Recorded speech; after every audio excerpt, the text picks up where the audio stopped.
Start of Chapter 28. Deeper into Syria. O joy to Syria! O joy to Syria! O joy to Syria! For the angels of the Ever-Merciful spread their wings over it. A quote of Prophet Muhammad sallallahu alaihi wasallam. If the soldiers hoped that they would have a day of rest after the harrowing experience of the 5 days' march, which had brought them closer to annihilation than any battle could have done, they were mistaken. The very next morning, Khalid set his army in motion towards Suwa. The men could not complain, for their commander himself took no rest nor looked as if he needed it. In fact, as the march began and Khalid rode up and down the column to see that all was well, the sight of their commander put fresh vigor into the soldiers, and they forgot the horrible memories of the perilous march. This day they would draw their first blood in the Syrian campaign. They had to draw blood, for Khalid had arrived. Khalid started his Syrian campaign wearing a coat of chain mail which had belonged to Basalamah the liar.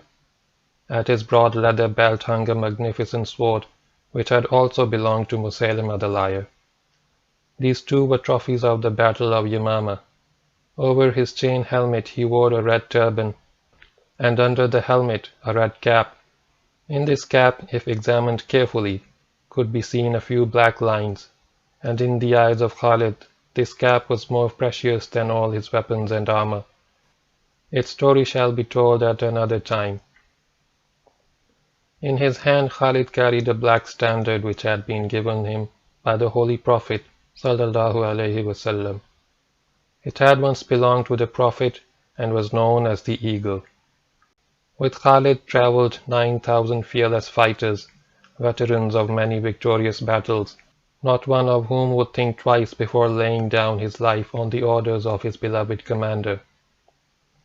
In this army also travelled some of the bravest young officers of the time, who would perform prodigies of valor and laugh at death. There was Khalid's own son, Abdur Rahman, just turned 18. There was the Caliph's son, also named Abdur Rahman. There was Rafi bin Umairah, the guide on the perilous march, who was Khalid's son-in-law and a redoubtable warrior.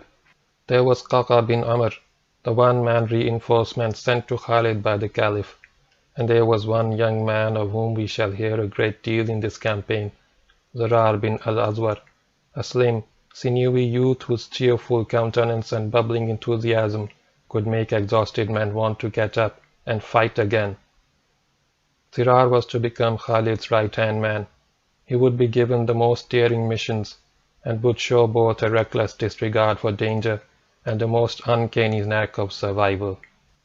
In the early afternoon the column reached Suwa. This was the first settlement near the border of Syria, and was an oasis surrounded by a grassy area of land used to graze large flocks of sheep and herds of cattle.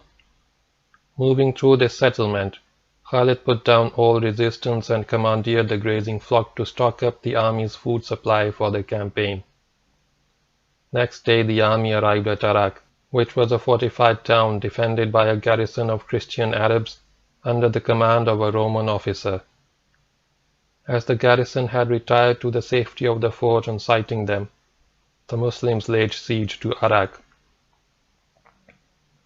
It was here that Khalid first came to know that his fame had spread beyond the lands in which he had fought.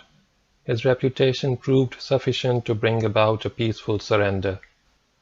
In Arak lived an old scholar who kept himself informed of the affairs of the world. When he was told of the arrival of a hostile army across the desert, he asked, "Is the standard of this army a black one? Is the commander of this army a tall, powerfully built, broad-shouldered man with a large beard and a few pockmarks on his face?" Those who had seen the approach of Khalid and brought the news to Arak confirmed that it was indeed so. "Then beware of fighting this army," warned the sage. The Roman garrison commander made an offer to surrender the fort, and was astonished at the generous terms offered by the Muslims. Beyond the payment of the jizya, the people of Arak would pay or suffer nothing.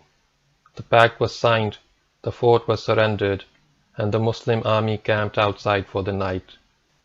The next morning, Khalid dispatched 2 columns to subdue Sukhna and Qadma, now known as Qudam.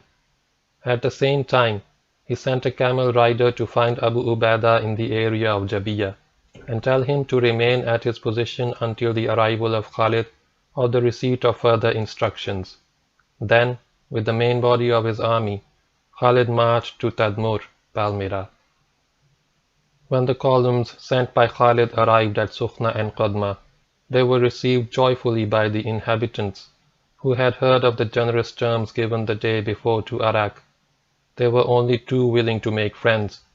There was no trouble at these places, and the columns returned to the army without any bloodshed.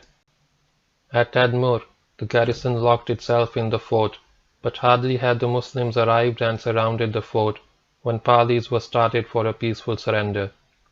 Soon after, a surrender was negotiated in which the inhabitants of Tadmur agreed to pay the jizya and feed and shelter any Muslim warrior passing by their town.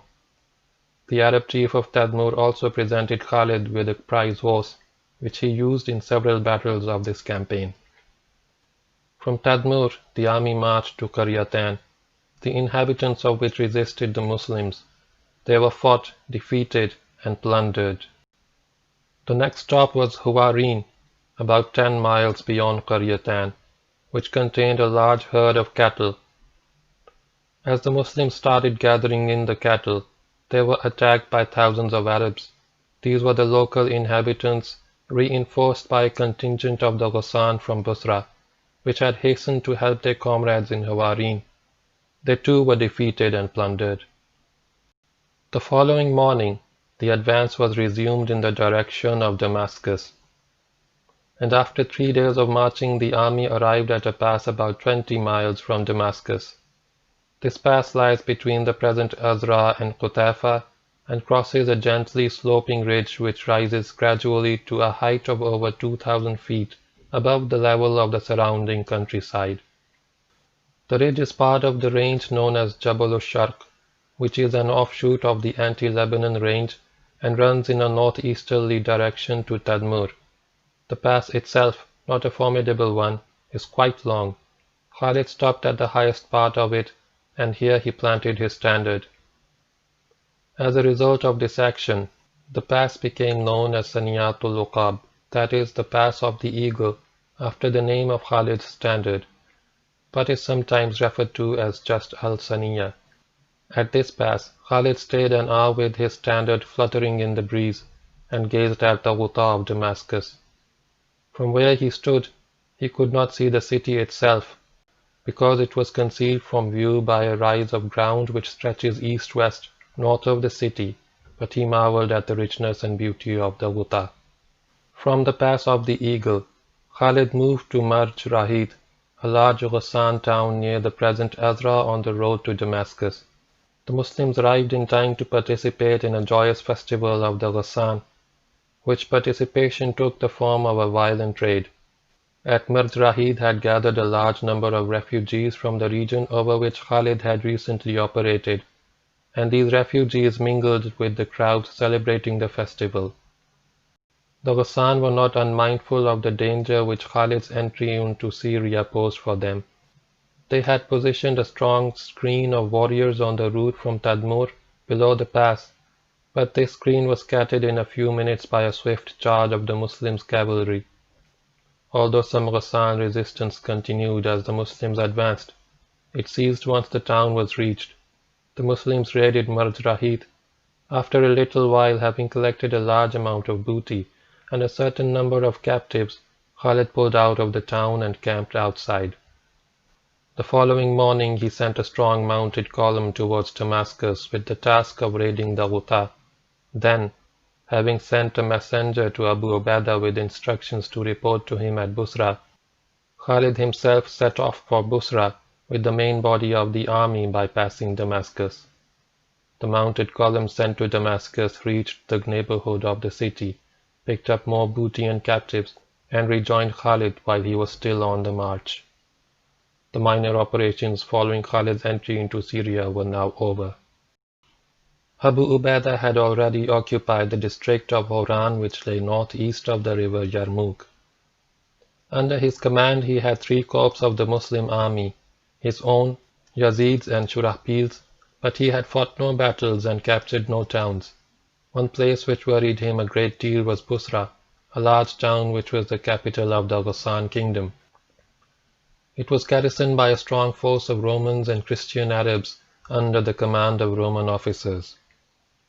While Khalid was clearing the region of eastern Syria, Abu Ubaidah came to know that he would come under Khalid's command upon the latter's arrival. He decided to take Busra quickly, so that Khalid would not have to worry about his problem. He therefore sent Shurahbil with 4,000 men to capture Busra. Shurahbil marched to Busra, the garrison of which withdrew into the fortified town as soon as the Muslims appeared in sight. This garrison consisted of 12,000 soldiers, but expecting that more Muslim forces would soon arrive and that Shurahbil's detachment was only an advanced guard, it remained within the walls of the fort. Shurahbil camped on the western side of the town and positioned groups of his men all round the fort. For 2 days nothing happened. The following day, as Khalid set out on the last day of his march to Busra, the garrison of the town came out to give battle to the Muslims outside the city. Both forces formed up for battle, but first there were talks between Shurahbil and the Roman commander, at which the Muslims offered the usual alternatives: Islam, the jizya, or the sword. The Romans chose the sword, and in the middle of the morning the battle began. For the first 2 hours or so the fighting continued at a steady pace, with neither side making any headway, but soon after midday the superior strength of the Romans began to tell, and the battle turned in their favor. The Romans were able to move forces around both Muslim flanks, and the fighting increased in intensity. The temper of the Muslims became suicidal as the real danger of their position became evident, and they fought ferociously to avoid encirclement, which appeared to be the Roman design. By early afternoon the Roman wings had moved further forward, and the encirclement of Shurahbil's force became a virtual certainty. Then suddenly the combatants became aware of a powerful force of cavalry galloping in mass towards the battlefield from the northwest. Khalid was about a mile from Busra when the wind carried the sounds of battle to him. He immediately ordered the men to horse, and as soon as the cavalry was ready, led it a gallop towards the battlefield. Beside him rode Abdul Rahman bin Abi Bakr, but Khalid and the Romans never met. As soon as the Romans discovered the arrival of the Muslim cavalry, they broke contact from Shurahbil and withdrew hastily into the fort. The Muslims under Shurahbil came to regard this occurrence as a miracle. The sword of Allah had been sent to save them from destruction. Shurahbil was a brave and pious Muslim in his mid-60s, a close companion of the Prophet ﷺ. He was one of those who used to write down the revelations of the Prophet and consequently became known as a scribe of the Messenger of Allah. As often as not, he was addressed by this title. As a general, he was competent and sound, having learnt a great deal about the art of war from Khalid, under whom he had fought at Yamama and in the Iraq campaign. It took only a glance for Khalid to assess the relative strengths of the Muslims and the Romans, and he wondered why Shurahbil had not waited his arrival before engaging the garrison at Busra. As soon as the two met and greeted each other, Khalid said, "O Shurahbil, do you not know that this is an important frontier town of the Romans, and contains a large garrison commanded by a distinguished general? Why did you go into battle with such a small force?" "By the order of Abu Ubaidah," replied Shurahbil. Thereupon Khalid remarked, "Abu Ubaidah is a man of the purest character, but he does not know the stratagems of war." Next morning, the Roman garrison again came out of the fort to give battle. The shock of Khalid's arrival the previous day had now worn off, and seeing that the combined strength of the Muslims was about the same as their own, the Romans decided to try their luck again. They also hoped to fight and defeat the Muslims before they could get a rest after their march. They did not know that Khalid's warriors were not used to resting. The two armies formed up for battle on the plain outside the town. Khalid kept his center under his own command, appointing Rafi bin Umairah as the commander of the right wing, and Zirar bin al-Azwar as the commander of the left wing. In front of the center, he placed a thin screen under Abdurrahman bin Abi Bakr. At the very start of the battle, Abdurrahman dueled with the Roman army commander and defeated him. As the Roman general fled to the safety of the Roman ranks, Khalid launched a general attack along the entire front. For some time the Romans resisted bravely, while the commanders of the Muslim wings played havoc with the opposing wings. Especially Dirar, who now established a personal tradition which would make him famous in Syria, adored by the Muslims and dreaded by the Romans. Because of the heat of the day, he took off his coat of mail, and this made him feel lighter and happier. Then he took off his shirt and became naked above the waist. This made him feel even lighter and even happier. In this half-naked condition, Zirar launched his assaults against the Romans and slaughtered all who faced him in single combat. Within a week, stories of the naked companion would spread over Syria, and only the bravest of Romans would feel inclined to face him in combat. After some fighting, the Roman army broke contact and withdrew into the fort. At this time, Khalid was fighting on foot in front of his center. As he turned to give orders for the commencement of the siege, he saw a horseman approaching through the ranks of the Muslims. This horseman was to achieve fame and glory in the Syrian campaign that would be second only to Khalid's. A man in his early 50s, he was tall, slim and wiry with a slight stoop. His lean and clear-cut face was attractive, and his eyes showed understanding and gentleness. His thin beard was dyed.